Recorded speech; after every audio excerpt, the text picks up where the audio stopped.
Fresno, California on Friday, on the eve of Brian Ortega's headlining affair opposite fellow featherweight contender Cub Swanson. He had an interesting chat in an elevator. They were like, "Brian is probably too stupid to go to the ground. He's going to try to bang," Ortega said. The tone, Ortega explained, was playful. Still, it stuck with him. "I was like, I'm not stupid. I just like to bang," Ortega said with a laugh. "But I realized Swanson wasn't trying to bang. So I was like, if he's not trying to bang, then let me take advantage of it and go to my forte, which is jiu-jitsu." And what a forte that is. After a near miss in the first round against a game-ready Swanson 258 MMA, 104 UFC, Ortega 130 MMA, 50 UFC capped off Saturday's UFC Fight Night 123 event at Save Mart Center in Fresno, Calif, with a beautiful guillotine choke. His efforts earned him two $50,000 fight night bonuses, for both fight of the night and performance of the night. It was the third submission in a UFC run consisting only of finishes.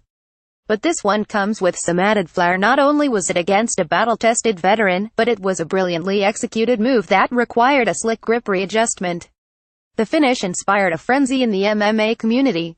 Clearly, after 14 years of Brazilian Jiu-Jitsu, 26-year-old black belt Ortega knows his way with chokes, even if it took being on the other end of the submissions by the likes of Renner Gracie to get there. "You don't realize, because I'm getting beat up all the time," Ortega said. "My whole life, I thought I sucked. And then I get in here and I grapple other people, and I'm like, I'm actually good. So it feels good. I've been getting choked out by these guys for so long, I'm just used to another caliber of jiu-jitsu." After a high-profile win, the perennial dark horse has certainly launched himself into the vicinity of the title picture. And he'd be happy to get that. As he said in the octagon, though, Ortega is not in the business of jumping in line. The rightful challenger, he understands, is Frankie Edgar, who withdrew from a title meeting with champ Max Holloway at UFC 218. "If it's possible to get the winner of that," Ortega said, "then that would be fine with him. But if not, I'm just going to keep doing what I've been doing," Ortega said.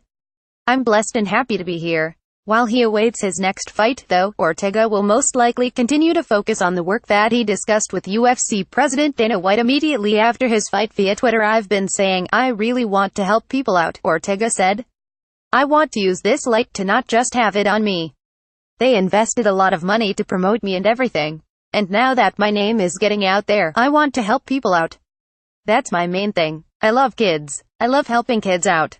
I'm not the perfect person, but I have the perfect heart. I feel, when it comes to helping people, there's too much negativity going on in the world, and I don't just want to talk about, hey, let's make the world a better place.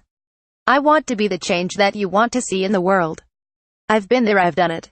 I've been doing charity work since I was 20 years old, and now that I'm on a huge platform, maybe I can use this opportunity to help as many people as I can." To hear more from Ortega, check out the video above. And for complete coverage of UFC Fight Night 123, check out the UFC events section of the site.